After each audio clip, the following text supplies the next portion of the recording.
Having spent all of my career in corporate life, I decided when I took early retirement that I wanted to get into art. That started with painting and then went to fine art printmaking, and then has ended up doing pottery.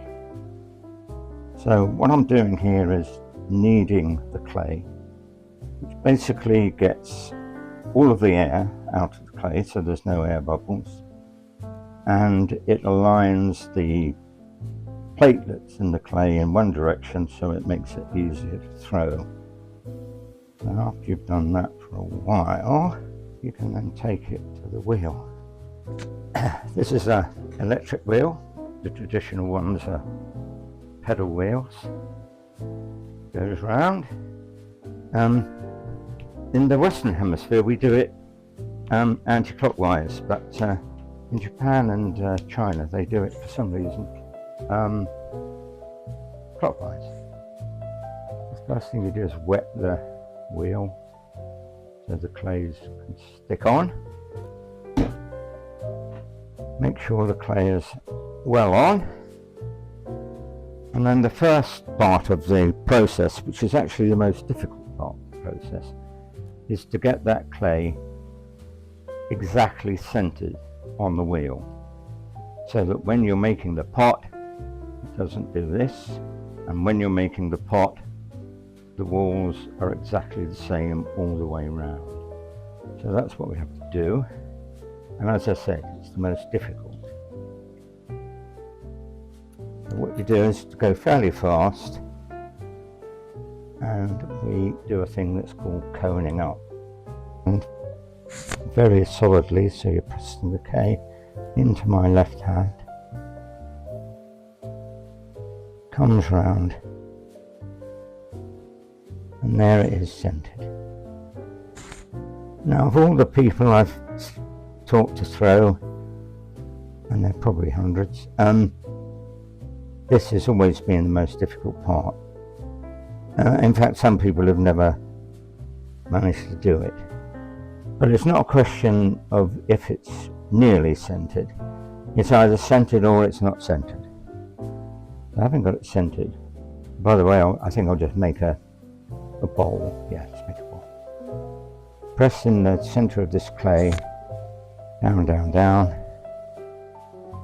until you get to almost the bottom. Obviously not right through the bottom, or else your bowl won't have a base.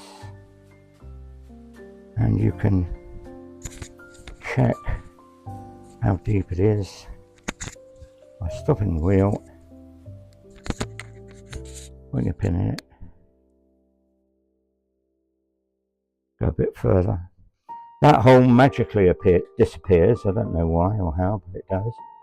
And having got that, what you do is you pull the bottom across to that wall, so you establish the bottom. And then you can start to what's called pull up.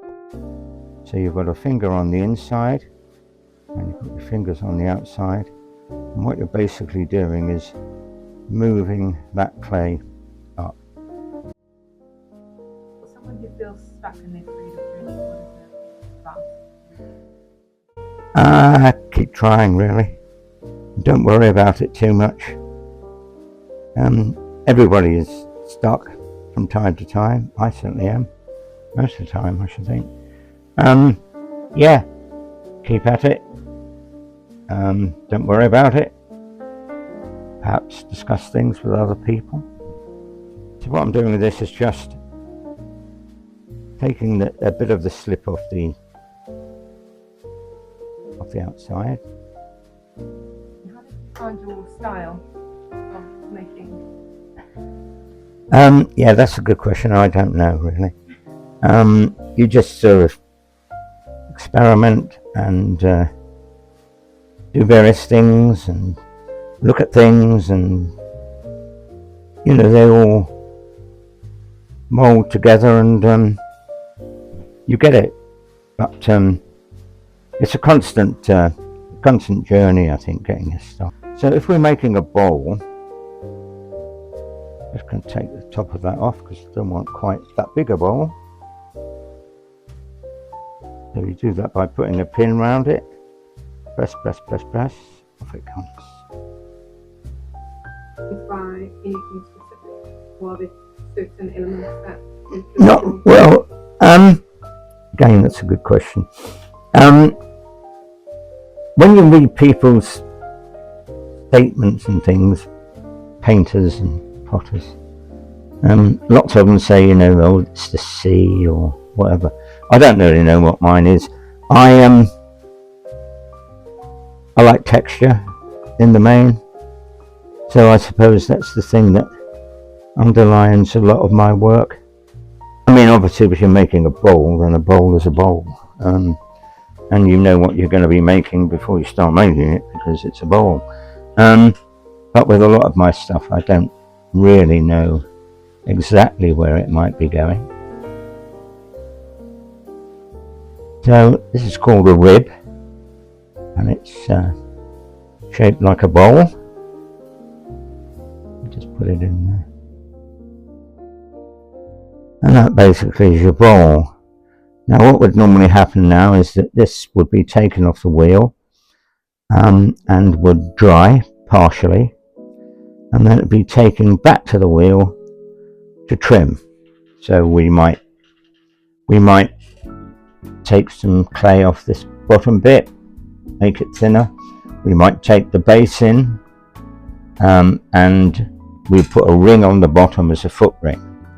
But all that's done, as I said, when the clay is what we call leather hard.